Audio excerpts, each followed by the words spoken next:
Assalomu alaykum hurmatli tinglovchi. Aytsam tilim, aytmasam dilim kuyadi. Buni umr deydilar. Umrimizni yorug' yo'l bilan yashab o'tishlik nasib etsin. Hayotda bo'lgan voqea asosida yozilgan. Yana yo'ldaman. Biroz ko'zim ilingan ekan, yonimdagi o'rindiqda o'tirgan yigitning telefoni jiringladi. Ko'zimni ochsam past ovozda gaplashgan gapini eshitib, onaizori xavotir oladi deyman xayolan. Nihoyat manzilga yetib keldik. Ona vatanimizda jazirama yoz. Bu yerlarda ancha salqin tushib qolibdi.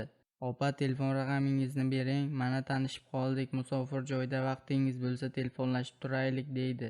Mehribongina hamrohim Davlatbek yonida jiyanining qovog'i ochilmaydi tavba. Mayli, vaqt topib uyga o'tinglar deya ular bilan xayrlashaman. Kunlarning birida begona raqamdan telefon bo'ldi. U men Davlatbek, uzr opa, bezovta qildim. Bezovtasi bormi, yaxshi yuribsizmi? Rahmat opa, bir iltimosim bor edi. Qo'limdan kelsa bemalol uka ayting. Shu desangiz, jiyanimning dadasini izlab kelgandi. Siz ko'pchilikni taniysiz. Rasmini jo'natsam topishga yordam bering iltimos opa. Mayli. Mana sizga hamma gapni yozaman opa. Druziya tashlasam maylimi? Xo'p uka, xayrlashdik. Keyin do'stlik qabul qildim. Valichkamga kelgan xatni o'qib juda ta'sirlandim. Ushbu inson qismatdan sizlar ham xabardor bo'ling azizlar.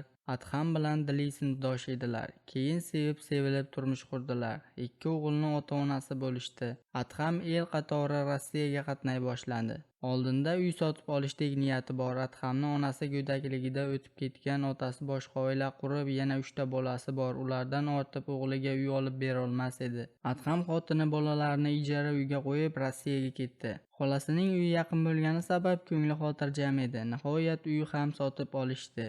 Negadir xotin o'zgarib qolgandek edi. Kuzatib, tuzuk rashk qilsa arziydigan sabab topmadi. Yana ishga ketdi. 6 oy deganda uyga keldi. Bir ikkita do'stlarining dudmol gaplari yodiga tushib, xayoliga avval u yoq bu yoqni tekshirish keldi. Jimjitlik. Eshikni o'zi kaliti bilan ochib kirdi. Ichki xonani chirog'i yoqdi. Ne ko'z bilan ko'rsinki, xolasining endigina 17 yoshga kirgan o'g'li xotinining quchog'iga farzandlari bilan bir xonada qatorlashib uxlashardi. Gumon iymondan ayiradi. Adham xotinini o'lasi qilib urdi-yu, uydan chiqib ketdi. Uni hech kim qaytara olmadi. Tili hech nimani ko'rmaganday yashab yuraverdi. Uning behayoligini ko'tara olmagan qaynota balki paytdan foydalanib 2 yosh bolasi bilan uyda haydab chiqardi. Ijaraga uy topib, yana qaynisi bilan topishib olgan dili Rossiyaga jo'nadi. Oradan yillar o'tdi. Adhamning xolasi sharmandalikdan kuyib kul bo'ldi. O'l iflos, o'zingdan 10 yosh kichkina, yana senga qayni bo'lsa uyat emasmi? Dilini izlab topdi. Xola eshitgan javobi tili kalimaga kelmay qoldi. Nega uyalishim kerak? O'g'ling uyimni buzdi. Bolangdan so'ra uni ushlab turganim yo'q. Xola nihoyat o'g'lini uyladi. Keyin bir shahardan bo'lgani uchun hammasini bilar ekan 6 oy yashab ajralib ketdi. O'g'lingiz hali ham uni deydi, uchrashib yuradi, dedi keta turib. Xola nihoyat tanishlari orqali salgina o'tirib qolgan bir qizni topib, o'g'lini yana uyladi-yu, kelin va o'g'lini olib Sibirga jo'nadi.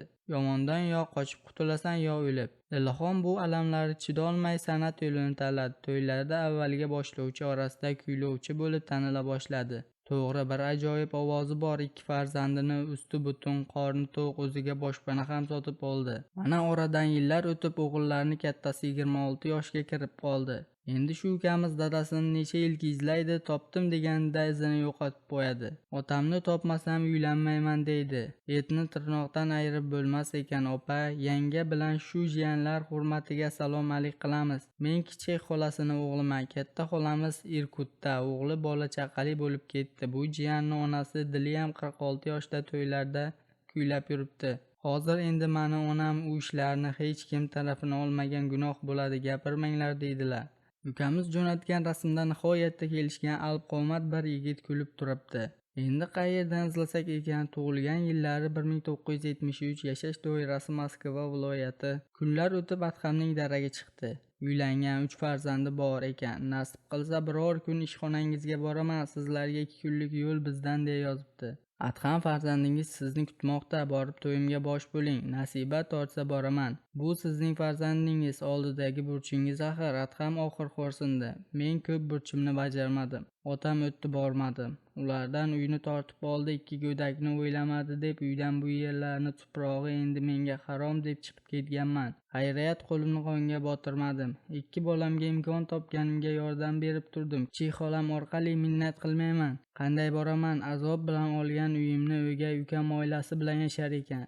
Endi o'g'lim meni deb uylanmasa kim aybdor, bilmadim opa. O'zingizni qo'lga oling, farzandlaringiz bilan topishing, bu taqdir. Adham bormasligini aytmadi. Davlatbekka Adhamning manzili, telefon raqamini berar ekanman, ota bolaga insof tiladim. Ilohim Alloh ularning orasini isloh qilsin. Kelayotgan yaxshi kunlarda bir-birlarini kechirish nasib etsin.